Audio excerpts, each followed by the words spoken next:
Hace algunos días, el diputado de Cabildo Abierto, Sebastián Cal, dijo que sería una ingenuidad pensar que no existe un vínculo entre la política uruguaya y el narcotráfico. El mismo diputado también denunció al empresario asesinado Aguiar por amenazas y también habló de un supuesto vínculo que él tenía con la policía y también con algunos políticos. De varios temas estaremos hablando esta noche. Bienvenidas, bienvenidos a Así Comienza la Doe. Para empezar a contarles un poquito la historia de este empresario que es uruguayo y que tenía vínculos con Canadá. El gran simulador. El gran simulador. Este le gana a todos aquellos 4 sinvergüenzas que hacían los simuladores. Este lo pasa por arriba. Esto es para que ustedes tengan una idea más o menos de lo que ostentaba este empresario, que además era investigado por una maniobra con empresarios de Canadá por aproximadamente unos 25 millones de dólares. Todos los ingredientes que esto tiene, que es propio de una película de Hollywood. Aparece un tipo, trae inversores canadienses, le hace creer a los canadienses que pueden ser los principales jugadores del mercado del cannabis. Sí. Tira un tinglado, Sí. lo convoca al presidente, se arma un acto oficial, va el presidente, inauguran, se casa con una chica muy bonita que dice ser cantante.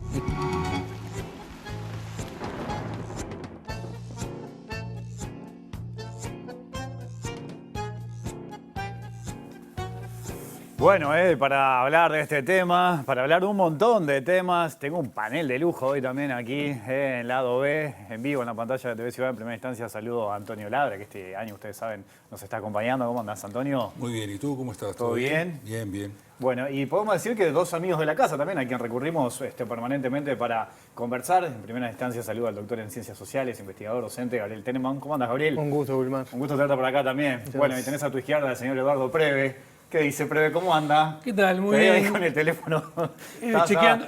Acabas de poner algo interesante también, ahora vamos a hablar de eso. Chequeando cosas de último momento. Sí. Bueno, contento de estar acá para compartir informaciones vinculadas a lo que escuchábamos ahí. Bueno. Nada menos que de todo lo que ha derivado el empresario, todavía no hay que decirle narcoempresario, pero sí empresario Gonzalo Aguiar, asesinado por su expareja, pero con ramificaciones que le vamos a ir compartiendo a lo largo de la noche y con un hecho bastante inédito a nivel de la justicia que también lo vamos a compartir ahora. Bueno, vamos a escuchar y ver un tape, ¿les parece? Y ya nos metemos en la conversación. Vamos a ver y repasar cómo empieza la historia, además. Así te digo, los narcos financian la política hoy en el Uruguay. Y que me digan lo contrario. Sí. Y además que este tipo y del 2020 para anterior al 2020 no se sabe. Se ve que anterior estuvo financiando. Claro.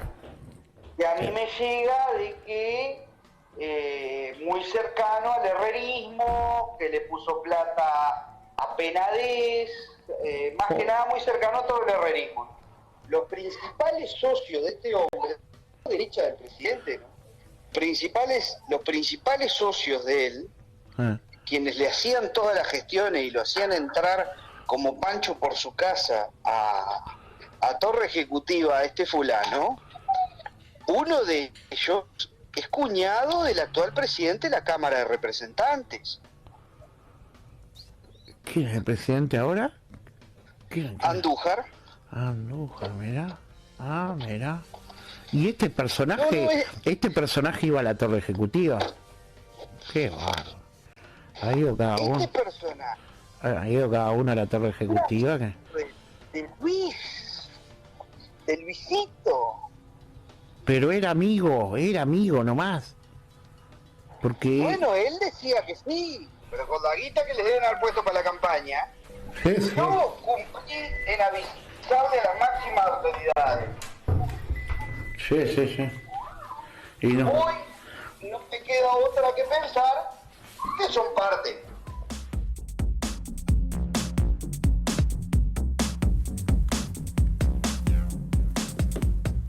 Bueno, ahí escuchábamos los audios del diputado Cal, ¿no? Que tuvo que ir a una sesión secreta, además en el Parlamento. De hecho, la Fiscalía está investigando, pidió también las actas para poder investigar. A ver, Eduardo, vos que has trabajado también en este tema, ¿cómo empieza toda esta historia? Más allá de esto que estamos escuchando de Cal, que bueno, es lo que hace explotar todo, ¿no? Claro, un dato interesante para comenzar a situarnos en la situación, ¿no? Gonzalo Guiar, este empresario que cae en el año 2020 en Uruguay, hasta ese momento era desconocido. De hecho, en el sistema de gestión de seguridad pública no existe ningún dato de Gonzalo Guiar antes del año 2020. Allí es donde están todos nuestros datos, que bueno, la policía suele utilizar en algunas investigaciones regulares o irregulares. Pero prácticamente no existe porque se fue muy jovencito a Canadá. Allá, bueno, desarrolló su trabajo, cobró confianza con unos inversores canadienses y los convenció de invertir en Uruguay, ¿tá? Cerca de 30 millones de dólares, 27 millones de dólares y medio. Pusieron la planta de cannabis y de cáñamo medicinal más avanzada de América Latina en la ciudad de Salto, compran unas hectáreas para plantar cáñamo industrial y también marihuana medicinal, o sea, sin THC, para poder exportar. Instalan la fábrica. Bueno, recordemos que el presidente de la República estuvo en esa inauguración. Hasta ahí, un cuento de hadas perfecto. Uruguay 2020, venía en expansión todo el crecimiento de mercado posible de la marihuana, y Aguiar era un gran empresario. Lo que pasó fue que Aguiar aprovechó todo ese impulso que se le dio desde el primer momento con esa inversión que sí realizó para después efectuar una gran estafa a sus socios canadienses. En realidad, de los 27 millones y medio de dólares que le giraron, invirtió únicamente en el campo y en la planta 12 millones y medio de dólares. Los otros 15 millones de dólares, según una de las denuncias que está presentada ante una de las fiscalías, se evaporaron. Se evaporaron en una mansión de 4 millones de dólares que compró en Punta del Este, la famosa mansión donde hizo el casamiento falso, en autos de lujo, en viajes. Hablábamos hace un ratito fuera de micrófonos lo de su compañera, su pareja, que lo termina matando después, que era una cantante que él mismo la promociona y la lleva a Colombia, paga $70.000 por llevarla a Colombia a cantar al Movistar Arena de Colombia. Ahí hay un video que estaba notable en las redes sociales de esta chica, que ahora lo bloqueó, pero hay toda una producción con notas televisivas, se la ve entrando a ella como a una gran estrella al Movistar Arena de Colombia. Claro, decía, pero esta chica acá en Uruguay no canta, ¿cómo fue a cantar allá? Un cantante que acá no conocíamos. No conocíamos. ¿No? O sea, canta muy bien, ojo el gol, ¿no? Sí, o sea, sí. No, porque en los videos que subía a las redes cantaba bastante bien. Estamos hablando de la pareja que lo mata de 7 tiros, ¿no? Romina, la pareja que le termina matando 7 tiros. Pero bueno, en un gran resumen, hoy se puede ver el resumen como en la actuación de la justicia en este caso, y es lo que mencionaba un poquito de un titular antes, es inédito lo que está pasando a nivel de la justicia. ¿Por qué? Porque por primera vez en la historia de la Fiscalía Uruguaya hay 4 fiscales investigando este caso. Primer fiscal, Sebastián Robles, de Maldonado, que está investigando el crimen, o sea, los 7 disparos que recibió Gonzalo Aguiar cuando va a la casa de su expareja, esta cantante con la cual estaba separada, con la cual tiene una hija muy pequeña. Ese fiscal está investigando el asesinato o la legítima defensa en ese episodio. Después tenemos 2 fiscales de Montevideo, Gilberto Rodríguez, fiscal de delitos económicos, que está investigando la gran estafa que hizo Gonzalo Aguiar con algunos cómplices, una estafa que implicó la desaparición de 15 millones de dólares, que implicó la compra de esa mansión en Punta del Este, de otros terrenos en Punta del Este, de autos lujosos. También lo del casamiento, el casamiento trucho, por así decirlo, porque Aguiar está casado, o estaba casado porque falleció, con una mujer canadiense, pero acá hace todo un casamiento con esta mujer, con Romina. Casamiento al que asiste el ministro del Interior Martinelli, ¿no? Al que asiste el actual ministro del Interior Martinelli, en ese momento, noviembre del año 2022, director general de Secretaría del Ministerio del Interior. Bueno, Gilberto Rodríguez tiene toda la parte de la estafa. Por más que se haya muerto el líder de la organización que estafó, hay varios cómplices, porque ya se comprobó, por ejemplo, que un asesor letrado, un asesor legal de Aguiar, se hizo pasar por presidente del Banco República, por Salvador Ferrer, en contactos con canadienses. ¿Para qué? Para transmitirle tranquilidad de que en realidad el dinero ese estaba, el dinero que supuestamente había, que primero hablaban de 21 millones de euros y después de 90 millones de euros, estaba en el Banco República.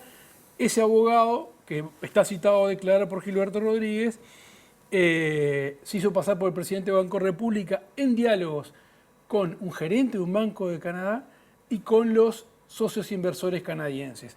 Gilberto Rodríguez, segundo fiscal que está investigando esta trama.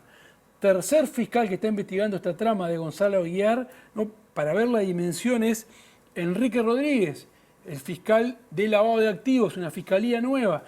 ¿Qué es lo que está persiguiendo Enrique Rodríguez? Bueno, está tratando de perseguir los bienes que pudo haber escondido, que pudo haber comprado Aguiar, para tratar de devolverle a los socios canadienses parte de ese dinero, y en esa investigación está avanzando sobre un cambio que era utilizado por Boreal, la empresa canadiense en Uruguay, y por Aguiar para recibir giros desde Canadá y para retirar dinero en efectivo todos los meses. Está investigando el posible lavado de activos en ese episodio y en una cantidad de bienes que adquirió y fue vendiendo Aguiar a lo largo de su trayectoria delictiva. Sería el tercer fiscal que está investigando Enrique Rodríguez. ¿Y cuál es el cuarto fiscal? El que mencionaba, el que entró en escena en las últimas horas, que es nada menos que Jorge Vaz, fiscal de quinto turno de Maldonado, que entra en escena, ¿por qué? Por lo que escuchábamos recién de Cal, de esos audios que fueron difundidos en Crónicas del Este, que posteriormente el diputado Sebastián Cal va a la Comisión de Convivencia y Seguridad Especial del Senado, ratifica gran parte de lo que dijo ahí, gran parte, por más que fue una sesión secreta, por más que el acta está todavía bajo 7 llaves, con incluso algunas amenazas de algún legislador que si trasciende iba a ser denuncia penal, y en esa comparecencia Cal ratifica la mayor parte de los dichos, salvo la que él dijo en los audios de que el narcotráfico había financiado la lista 71 del herrerismo y que la lista 71 era la escuelita del crimen. Esa parte no la ratificó. Sí ratificó las amenazas que recibió Aguiar, la información que le había dado en su momento al jefe de policía de Maldonado sobre cosas extrañas que veía Aguiar en el entorno, que era custodiado por policías. Sí también está mencionado Nicolás Martinelli por los vínculos que tenía con Aguiar, porque no solo fue al casamiento, sino que también cuando Aguiar hacía asados acá en la sede de Carrasco, en Montevideo, de Boreal, Martinelli era un asiduo concurrente, al menos una vez al mes, según testimonios de ex empleados de Boreal. Y también están mencionados, como decíamos, Luis Alberto Heber. ¿Por qué está mencionado Heber? Porque Heber, en enero del año pasado, es puesto en conocimiento por parte de Sebastián Cal de las amenazas que había recibido y de que para él no había tomado, todo esto está en la denuncia penal que presentó Cal, ¿no? No había recibido ninguna protección por parte del jefe de policía Maldonado para proteger su integridad, y como también ve que Heber no toma ninguna medida, en febrero del 2023 informa del hecho a Álvaro Delgado, en ese entonces precandidato a la presidencia, en ese entonces secretario general de la Presidencia de la República, ¿no? Y hoy precandidato a la presidencia por el Partido Nacional, ¿no? Ahora me gustaría volver ahí, a este caso que tiene, como veamos, un montón de elementos. Gabriel, muchas veces, lo escuchamos ahora, ¿no? Pero muchas veces se escucha, ¿no? Si el narcotráfico se metió en la política, pero también hay otro elemento interesante en esta historia, y pienso en los casos de Marcet y de Astesiano, cómo también muchas veces la política lo que hace es proteger a este tipo de actores, ¿no? ¿Qué mirada tenés sobre eso? Y bueno, vos me has escuchado muchas veces, y ellos también, hablar de que uno de los grandes negocios criminales, en esto que ahora Eduardo comentaba y en otros, el negocio es la protección. Ese es el gran negocio. Todas estas cosas que comentaba Eduardo, si se terminan comprobando, bueno, algunas están comprobadas que se hicieron, están encapsuladas dentro de la protección. uno que hace de representante del presidente del Banco Central, certificados que se falsifican, un abogado que participa de tal cosa, un cambio, la compra de autos, de mansiones, todo eso, ni que hablar que hay cuestiones, múltiples delitos, hay un repertorio de al menos de múltiples delitos que pueden entrar en esto, pero que no se consiguen sin protección. Cuando hablamos digamos así, de crímenes de poder, se necesita protección. Protección política, protección de las fuerzas de seguridad pública, porque esa es otra línea que está por detrás de esto. Sin eso no se logra. Pero hablamos de protección acá en un caso particular, pero en realidad, tanto en el caso de Astesiano, de Marcet, se cuela la protección, pero en sí el fenómeno criminal dedicado al mercado de las drogas ilegales, por ejemplo, pero también otros, para que funcione el mercado, se necesita protección del orden de lo normativo, de lo formal. Ahí entran distintos actores del Estado, algunos vinculados con la Fuerza de Seguridad Pública, pero otros que ocupan cargos determinados en áreas claves de la burocracia estatal. Es inevitable, se necesita protección. Y detrás de todo esto, que está detrás de la protección, hay delitos de cuello blanco, delitos del poder. El delito del poder a los que estamos acostumbrados en el sistema judicial uruguayo, pero en los sistemas judiciales en sí, que se los persigue poco, porque hay una distribución desigual de la persecución criminal, de la detención policial, de los procesamientos judiciales hacia delitos del poder y delitos de cuello blanco. Entonces, me parece saludable que en este caso distintas fiscalías aborden un fenómeno que es múltiple, que es en red, porque no es muy común esto. Muchas veces, y con el nuevo Código de Proceso Penal, a través de los juicios abreviados, que ha traído muchas cosas positivas, pero hay otras que son necesarios reparar y, a mi entender, reformar. A veces terminamos recayendo en un juicio abreviado con una condena muy puntual para un delito X, pero en realidad hay otros delitos concatenados con esto. Eso pasa mucho, por ejemplo, en homicidios, que puede estar vinculados con drogas, que puede estar vinculado con lavado, por ejemplo. Antonio, esto que está diciendo Gabriel, me hace acordar lo que me dijiste el otro día, la semana pasada, de los pocos condenados que hay, por ejemplo, por lavado de activos. Dos. Sí, pero ¿sabes qué? Yo quería recordar, en octubre de 2008, mirá a dónde me voy, ¿no? Octubre de 2008, hubo una sesión secreta también en el Parlamento, donde fue Julio Guarteche, que fue secreta, y ahí dijo varias cosas de cómo el crimen organizado se acercaba al sistema político. Dio varios ejemplos y eso produjo, bueno, una tormenta en aquel momento porque nombró políticos concretamente. Pero después él tuvo que, digamos, de alguna manera mediar un poco porque, bueno, el sistema le salieron las uñas. Pero de ahí salió aquella anécdota que yo conté también el otro día, que era de cuando uno de los procesados por Operación Campanita estaba queriendo instalar en el puerto de Fray Bentos los barcos de pesca. Y era una persona que había sido procesada ya, que había sido condenada y sin embargo apareció con una inversión y fue recibido por el intendente, por el jefe del Ministerio de Transporte y Obras Públicas, hasta que justamente en esa sesión Guarteche les dijo, miren que acá está pasando esto. Y hubo otros ejemplos. En aquel momento, recordemos, estaba Pluna. Quisieron comprar Pluna, vinieron acá, narcotraficantes a comprar Pluna. También tuvieron que pararlo. O sea, los avances que hay son constantes. Y yo un poco lo que escuchaba acá de Eduardo, que decía, che, ¿qué tiene Salto? Además que naciste allí, ¿no? ¿Qué tiene Salto? Porque uno de los grupos de crimen organizado, que era la rama de narcos de la FARC, digamos, se instaló en Salto, compró una estancia, $2 millones. Nadie vio eso, pusieron una venta de fruta, verdura, hacían negocios del campo y en realidad lo que estaban haciendo era proteger el negocio ilegal, ¿no? Y lo que dice Gabriel es así, es así. Los protectores, como tú le decís, bien lo definiste, el capital, claro. El capital están allí. También hay que decir, no solamente en el sistema público, sino también en los privados, ¿no? Están los privados que saben todos los vericuetos para proteger a quienes van a hacer algo ilegal, ¿no? Es un dato importante que yo me puse a investigar a ver por qué Aguiar tenía tantos autos de lujo. tenía una BM X6 que valía $250.000, otra BM X4 competición que valía $200.000, una tercera, o sea, tenía una gris, una blanca y una azul, un Lamborghini. Sí, para ir a la feria no era, ¿no? Claro, y yo decía, bueno, uno puede decir, bueno, para hacer ostentación, pero no, mirá el dato que me tiraron hoy. Por lo general, las que no están obligadas por el momento a reportar operaciones sospechosas son las automotoras.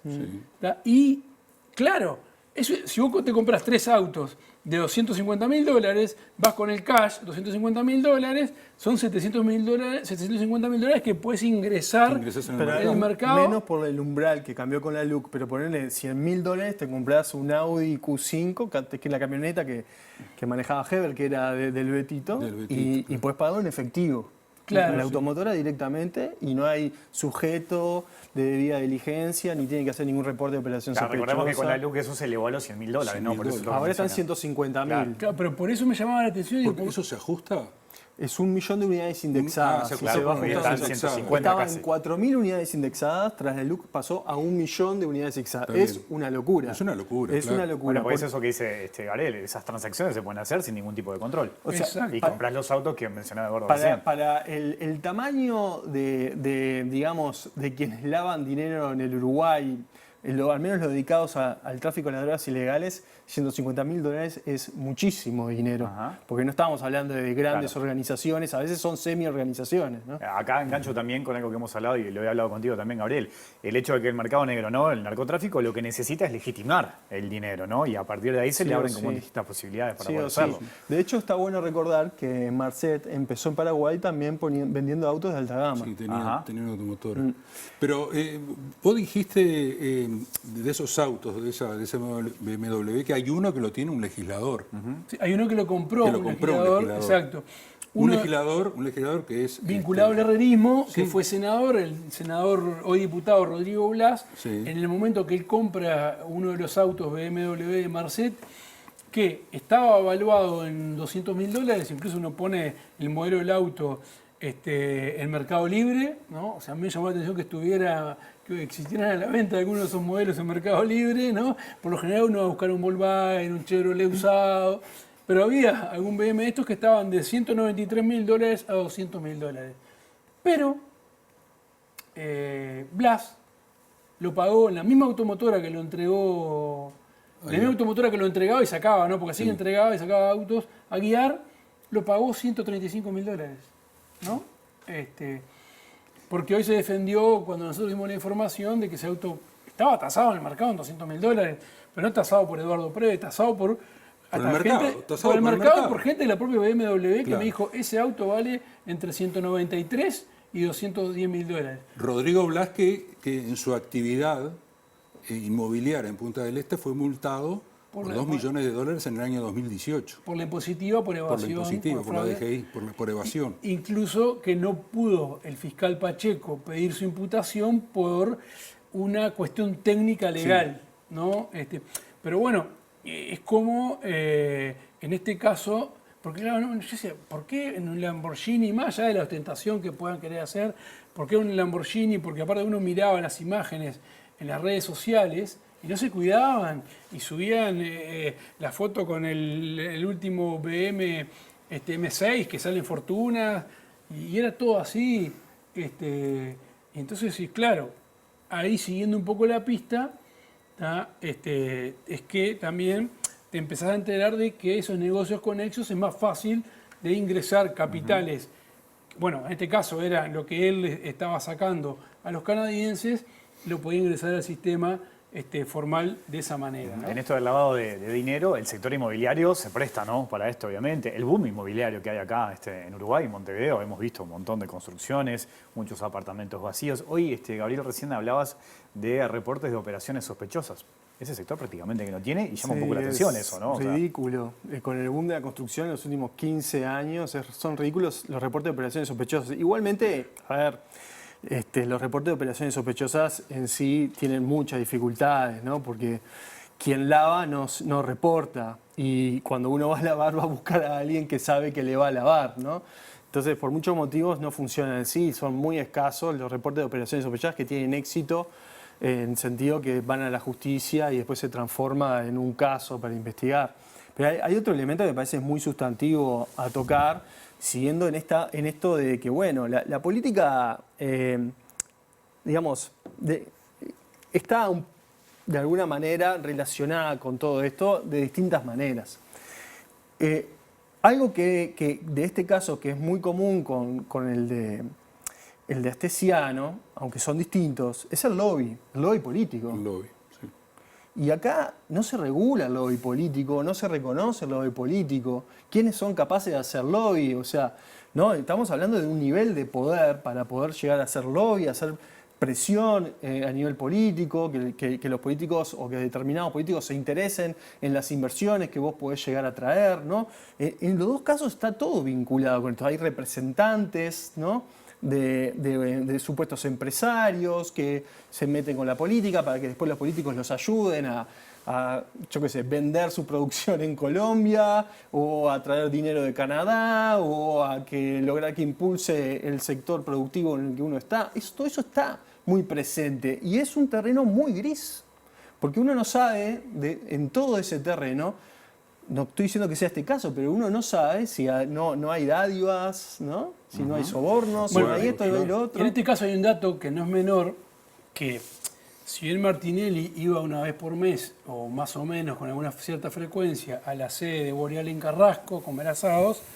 que fue el único político visto allí, sí es verdad, contado por ex jerarquías de Boreal, que nos relataron, que hablamos con ellos, que en una oportunidad, dos lobistas que tenían contratados Boreal, que eran cercanos al presidente de la República, incluso uno de ellos, el cuñado de Sebastián Andújar, presidente de la Cámara de Senadores en ese momento, les abrió las puertas de la torre ejecutiva y los gerentes y los técnicos de Boreal fueron a reunirse con todos los ministerios con los cuales estaban involucrados, Ministerio de Salud Pública, Ministerio de Ganadería, Junta de Drogas, todo, a la torre ejecutiva, porque fue relatado por ellos mismos, que estuvieron en la torre y que les abrió las puertas con esos ministerios.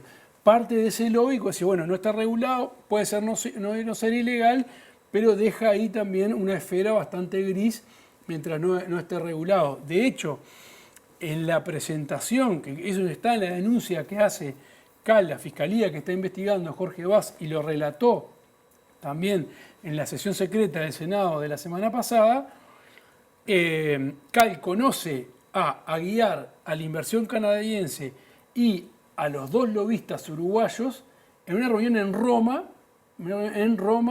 donde ahí se los presentan, incluso Aguiar presenta a estos dos lobistas uruguayos como socios del emprendimiento, que después en los papeles no figuraban como socios del emprendimiento, sino que eran personas que estaban de forma habitual en la empresa y que les lograban abrir las puertas del Poder Ejecutivo cada vez que Boreal tenía alguna dificultad para importar algún material o para realizar. Pues Boreal tuvo muchas dificultades, sobre todo en la primera plantación que hace, planta con un tipo de semilla que tenía mayor THC del permitido, y eso fue como un muy mal comienzo para Boreal, lo que le cerró ya prácticamente todas las posibilidades de hacer un desarrollo del negocio del principio como para que fuera exitoso, ¿no? Incluso hubo un juicio medio paralelo, discusiones con la Junta de Drogas y con el IRCA, porque le habían habilitado esa importación de semillas, pero tenía mucho mayor del THC, o sea, es lo que tiene la semilla, o sea, el cannabidoide, cannabidoide permitido, que no servía para cannabis medicinal ni servía para cáñamo. Ahora, en este vínculo de CAL con Aguiar hay una situación muy particular que después termina con la denuncia de CAL, y es cuando CAL va a la casa, ¿no?, de Aguiar y se encuentra en esa mansión con arriba de la mesa armas de guerra, seguridad, todos armados. Ahí él entiende de que hay policías que estaban colaborando Y es ahí donde le avisa el jefe de policía de Maldonado. Es como un poco de historia de película. Recién en el Té Disparador, algunos colegas argentinos decían, esta historia tiene todos los componentes de una película de Hollywood. Eso pasó en realidad también, Eduardo, ¿no? Y es lo que le llama la atención al legislador. Sí, yo le agregaría, yo escuché la película de Hollywood y yo digo, esto está mejor para una serie de hace unos capítulos. Claro, más de una película. Yo haría unos capítulos de eso, de 15 minutos, 8 capítulos, porque tiene todo, mirá, tenés primer condimento, si querés arrancar año 2020, un empleado cuando montan todas las fábricas, se inaugura con pompas y platillos en Salto, va el presidente de la República y todo, a los pocos días un empleado boreal le roba unas semillas, ese empleado boreal es secuestrado por otros 2 trabajadores, ¿tá? Estando a guiar en el momento, es torturado allí, de hecho hay 2 personas que están presas todavía por esa privación de libertad, que se hicieron responsables ellos. En la ficha de Aguiar aparece como indagado por privación de libertad. O sea, yo creo que esas personas se hacen responsables. Claro. Se hacen responsables por ese episodio. O sea, ya comienza ahí como la planta más moderna para procesar cannabis medicinal en Uruguay. Comienza con un episodio de secuestro de un empleado porque le roba parte de las semillas. Secuestro y tortura, por todo lo que sí, tortura. Después hay una versión no confirmada que hace unos días la contó Gustavo Salle, el abogado, como que él tenía información, había recibido información en Salto de que había 2 jeeps militares custodiando parte de la planta. Nosotros no pudimos corroborar esa información. Pero bueno, después se siguen alimentando cómo es genial en el sentido cómo pensó Aguiar la estrategia, aprovecha a guiar una ida, después que había inaugurado la planta, una ida del presidente de la República a Bella Unión, zona perimida, zona que se estaba buscando inversiones. Ahí el presidente de la República menciona que se podía poner una zona franca para desarrollar el cannabis medicinal. ¿Qué hace Aguiar? Agarra esos recortes de prensa, se lo manda a los socios canadienses y le dice, acá tenemos que estar en esta zona franca. Yo no sé cómo los canadienses le giran $3,5 millones más para volver a invertir. Obvio que esos $3,5 millones nunca llegaron a la zona franca, que tampoco nunca se concretó. No era solo un emprendimiento de Boreal, sino que iban a estar 2 o 3 socios más. Pero digamos, va sumando capítulos, ¿tá? Que, como si vos, tiene un capítulo increíble. Esto es la custodia policial que tenía Aguiar de Maldonado, en el famoso tiroteo, que nunca figura como tiroteo, que se produce el 29 de julio del año 2022, aquí en Montevideo. En una de esas camionetas de alta gama viene Aguiar con su novia, a posterior esposa ficticia y a posterior asesina a él, y atrás viene un auto con un policía de particular y otro custodio extranjero. En la zona de Paso Molino, como no llevaban matrícula los autos con los cuales circulaba Aguiar, otros policías de particular tratan de interceptarlo porque ven actitud sospechosa. Al principio no se reconocen. Aguiar cree que va a ser un intento de rapiña. Hay un tiroteo que no figura en los partes policiales ni en el sistema de gestión de seguridad pública. Parece de película, se reconoce en el momento policía. ¿No? Bueno, ahí ni siquiera pasa fiscal, porque Aguiar llevaba 4 armas de guerra que termina mostrando los papeles porque era un gran aficionado a las armas de guerra. Pero lo increíble de esto es que el policía que encabezó el procedimiento en Montevideo, a los pocos meses, ¿dónde termina trabajando? Con Aguiar. Sí. En la seguridad de Aguiar. En Maldonado. En Maldonado. No. Sí, y la novia de Aguiar hace declaraciones a la prensa. Ese mismo día hace declaraciones a la prensa, exacto. Diciendo cómo había sido, o sea, que esto fue una cosa... Es parte de lo que decía Gabriel, esa protección que quizá a esos niveles es una protección menor, ¿no? Pero bueno, es una seguridad que te da como más tranquilidad si vos vas a ir... Aguiar salía a comer a restaurantes de Maldonado y parecía una película de ciencia ficción, de esos que vemos a través de las diferentes aplicaciones. Entraba un guardia armado primero, la gente miraba diciendo ¿quién viene? A inspeccionar el lugar y después entraba. Y después entraba a comer él, o sea, cosas a las cuales no estamos acostumbrados nosotros, ¿no? Pero uno lo cuenta y parece, no, está exagerando, pero era así. Pasaba y le pueden preguntar a cualquier ciudadano de Maldonado que lo haya visto a Aguiar. Y esa es la forma de actuar en Maldonado. Gabriel se está riendo desde hace rato. Sí. No, me estoy frustrando en realidad, me indigna, porque como queda muy en evidencia, se lo conoce hace rato a este señor, hace rato. Pero muere y explotan un montón de investigaciones y un montón de casos. ¿Y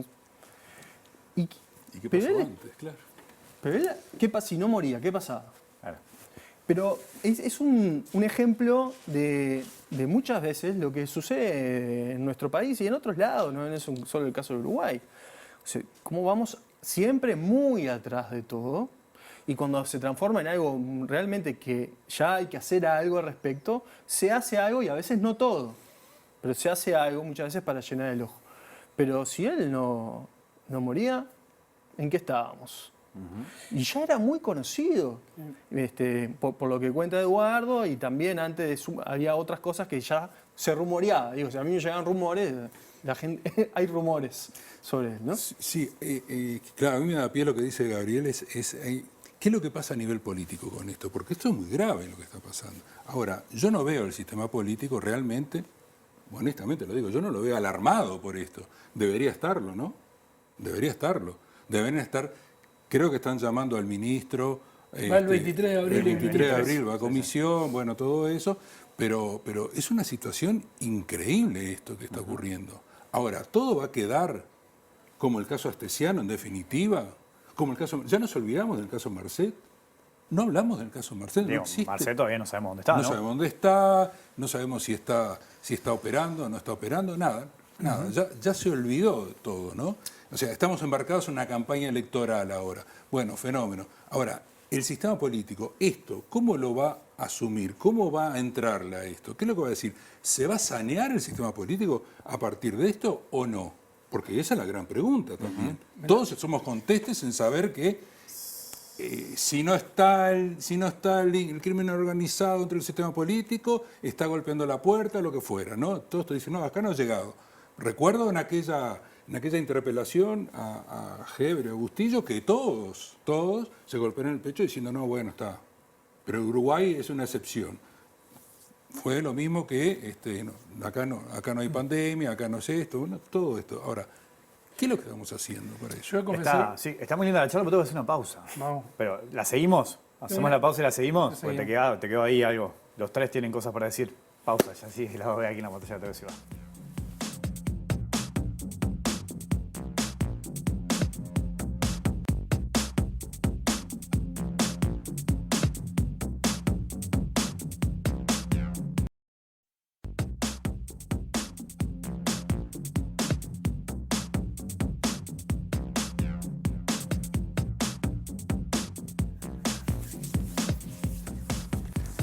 Seguimos en vivo aquí en Lado B en la pantalla de TV Ciudad, conversando con Antonio Ladra, Gabriel Tenenbaum y Eduardo Preve. Eduardo, te había quedado ahí algo pendiente cuando íbamos a la pausa.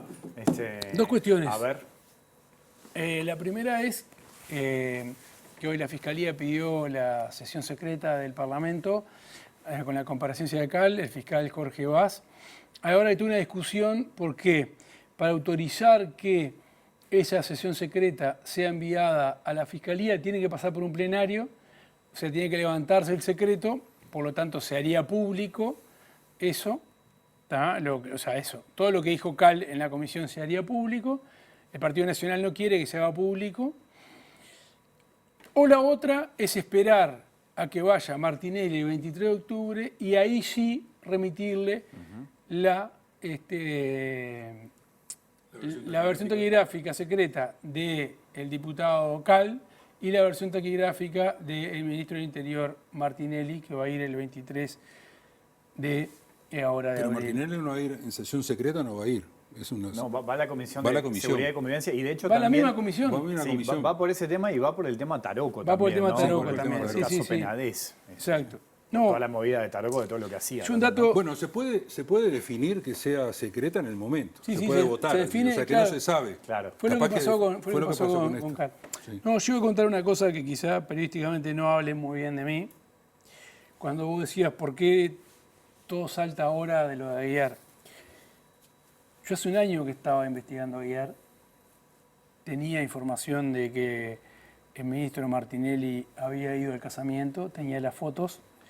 Tenía información de que el ministro, en ese entonces director general de Secretaría Martinelli iba a Boreal, tenía indicios de que Aguiar estaba haciendo una estafa en Boreal, tenía indicios también de que había querido exportar fertilizantes a Colombia, tenía bastantes pruebas, intentó exportar fertilizantes a Colombia en un momento de la guerra de Ucrania, cuando los fertilizantes habían subido, pero era extraño porque en realidad los fertilizantes en Colombia se utilizan mucho para las plantaciones de coca. No tenía indicios de que fuera un narcotraficante y estuve evaluando de si difundir o no. Iba a hacer un informe con todo eso en su momento, hace más de 6, 7 meses. Y lo que me frenó, yo tengo 2 hijos pequeños, lo que me frenó fue la primera vez que me frenó un episodio porque 2 o 3 personas me advirtieron de que Aguiar tenía protección policial y sobre todo tenía protección de un custodia extranjero, un custodia salvadoreño. Y ahí estuve evaluando, y no tanto por mí, sino en realidad, claro, hoy con el diario El Lunes está fácil informar todo, pero en ese momento me cuestioné bastante y resolví no dar la información. De hecho, un periodista, el director de Crónica del Este, Sergio Cesinaro, en una entrevista que le hicieron, él me cuestionó bastante que yo tenía toda la información y había resuelto no publicarla. Pero lo concreto es que resolví no publicarla porque tengo 2 hijos chicos y fue la primera vez que, no quiero involucrar a mi familia de nada, pero la primera vez que puse arriba de la mesa otras cuestiones que no tenían que ver con mi profesión y sobre todo por todo este entorno que estamos hablando de que Aguiar tenía protección policial de Maldonado, tuvo protección policial de Montevideo y tenía custodia extranjera y manejaba muchísimas armas de guerra. De hecho, ustedes se acuerdan que hubo un robo, un copamiento a su casa en Punta del Este, donde le robaron muchas de las armas de guerra y las recuperaron a las 24 horas. Se habla que eso fue como un autorrobo. Una puesta en escena. Una puesta en escena también. Aguiar, para hacer una demostración de su poder ante quien era su pareja, simuló un secuestro de un sobrino de su pareja. Y toda esa información... Y el rescate posterior. Y el rescate posterior, le mandó videos y todo. Esa información la teníamos en su momento. Pero bueno, a veces en esto somos un país chico y hay que priorizar otras cuestiones. O sea, entendiste que si publicabas eso asumías muchísimos riesgos. Yo puedo asumir todos los riesgos que quiero, pero no puedo poner en riesgo la vida de lo más preciado, que es la de mis hijos, ¿no? ¿Pero a vos te había llegado alguna amenaza previa? No, solamente me dijeron, tené cuidado, los mismos informantes, me decían, tené cuidado, cómo presentas esto. Es verdad, no había ninguna prueba que fuera un narcotraficante, pero sí había muchos indicios que estaba haciendo una gran estafa, sí tenía comprobado lo que había pasado en Salto, o sea, tenía fresquito y tenía buenas fuentes, que en el año 2020 alguien que le había intentado robar unas semillas, lo habían secuestrado, privado de libertad y lo habían torturado, había 2 personas presas por eso, ¿no? Entonces hoy muerto, ¿cómo que dice? Muerto el perro, se acabó la rabia, ¿no? Yo creo que no, pero... Bueno, No, en el sentido claro, de que, la verdad, el día que lo mataron, me sentí como más aliviado y decir, bueno, ahora toda la información que tengo la voy a compartir. Había pasado casi un año investigándolo, con mucha información, tenía documentos, tenía fotos, de hecho muchas de las fotos las perdí porque fui borrando, incluso no las quería tener, porque digo, ¿para qué las voy a tener si para el diario íntimo si no voy a informar de esto, ¿no? Pero esa confesión que hago, se la conté el otro día a unos colegas, pues dicen, che, pero tanta información, y no, lo que pasa es que llevaba mucho tiempo investigándolo. Claro. Ahora, a partir de esto que dice Eduardo, Antonio, Gabriel, y lo que hablaban ustedes en el primer bloque, de cómo no sabíamos antes, ¿no? Cómo había gente que no sabía o miraba para el costado. ¿Es esperable pensar que hay más Aguiar o personas que están actuando de la misma manera acá en el Uruguay? Por supuesto, por supuesto. Porque las detecciones son a veces de carambola. Y como todo fenómeno elusivo, no se deja ver, no se deja atrapar y depende de las capacidades estatales para hacerlo ver. Y las capacidades estatales en muchas áreas son sumamente débiles. y a veces parece que no tengan suficiente voluntad. Y bueno, lo que dice Eduardo me parece muy valiente que lo asuma, que lo diga, me parece muy importante. Y es un síntoma también que viven fiscales, que viven policías. Muchas veces, digamos, arremetemos contra la justicia, arremetemos contra los policías, pero también hay que decirlo, hay policías que se juegan la ropa y que lo hacen con mucho compromiso, también fiscales, ni que hablar periodistas, y que en otros países de Latinoamérica, muchos países de Latinoamérica, se la juegan todos los días, mueren, son heridos, son amenazados, intimidados continuamente. Y en el Uruguay empezamos a ver esas cosas. Los fiscales de estupefacientes y homicidios andan con custodias. Bueno, de hecho, la actual fiscal de Corte fue amenazada 2 veces. Fue amenazada 2 veces. Entonces, en Uruguay pasan cosas, ¿no? Nuestras fronteras no están con Finlandia o con Suecia, ¿no? Las fronteras están, todos lo saben, no lo tengo por qué decir, pero a lo que quiero llegar es que no somos una excepcionalidad de lo que sucede en la región. Sí, Antonio. No, ¿y qué querés que te diga? No, yo quedé sin palabras con lo que dijo Eduardo, sí, ¿no? Sí. Porque de alguna manera, o sea, uno lo vive todos los días, pero bueno, efectivamente, lo que dice Gabriel también es así. O sea, no somos una excepción en el continente. Acá hubo un intento de magnicidio cuando se quiso, que no se llegó a concretar, cuando se quiso matar a Guartecho, hubo un plan, se llevó a cabo, que no llegó a concretarse. Hubo un atentado, no estamos olvidando, hubo un atentado contra la Brigada Antidrogas, sí, ¿no? Sí. Atribuida a Marcet. O sea, han habido una cantidad de hechos, que son llamativos. Y lo que voy es lo que decía anteriormente. Digo, ¿cómo se resuelve esto políticamente? Porque acá también hay que decir, el diputado Cal, cuando salió la conversación primero con Crónicas del Este, después dijo que era, bueno, a veces una conversación así, o sea, echó para atrás todo, ¿no? Él intentó desmentir, imposible desmentirlo, pero de alguna manera empezó a ponerle paños fríos. Ahora, de golpe aparece nuevamente. Es decir, no podemos obviar que Sebastián Cal es de Cabildo Abierto, que el presidente de la comisión es Manini, que Cabildo Abierto está dentro de la coalición, pero tiene como es su propia agenda dentro de la coalición y enfrentado... y tiene heridas muy grandes que le quedaron después de lo de Irene Moreira. Justamente, tiene heridas muy grandes. O sea, claro. hay acá, y eso pregunto, ¿no? Pero digo, yo tengo la sospecha, tengo la nariz larga, ¿viste? Entonces puedo oler bien, digo, ese tipo de cosas. ¿Hay alguna vendetta aquí? Bien. Sí, en el caso de lo de Eduardo es muy valiente, es grave también, ¿no? Valiente porque lo digas, y es grave porque un periodista que tenga que evaluar, ¿no?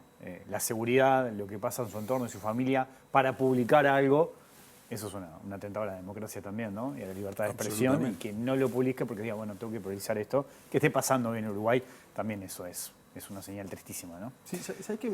Lo último, rapidito. Sí. Me parece muy importante inscribir todo esto que hablamos hoy como uno de los principales desafíos que tenemos para la democracia en América Latina. Tanto por la forma de enfrentarlo, que tanto en Ecuador como en El Salvador nos llevan a regímenes en estado de excepción hace en El Salvador casi 2 años, como cuestiones que se relacionan con la política, que generan sospechas hasta el financiamiento de los partidos políticos, el lobby y esto. O sea, tenemos este problema como uno de los principales desafíos para la democracia y hay que tomarlo muy en serio. Antonio, Gabriel, Eduardo, ha sido un gustazo tenerlos por acá, ¿eh? La verdad siempre es muy interesante escucharlos y conversar, ¿eh? Gracias. Seguimos en otro momento, ¿les parece? Gracias. Gracias. Nos vamos, volvemos mañana a las 20 horas. Que pasen bien, chao.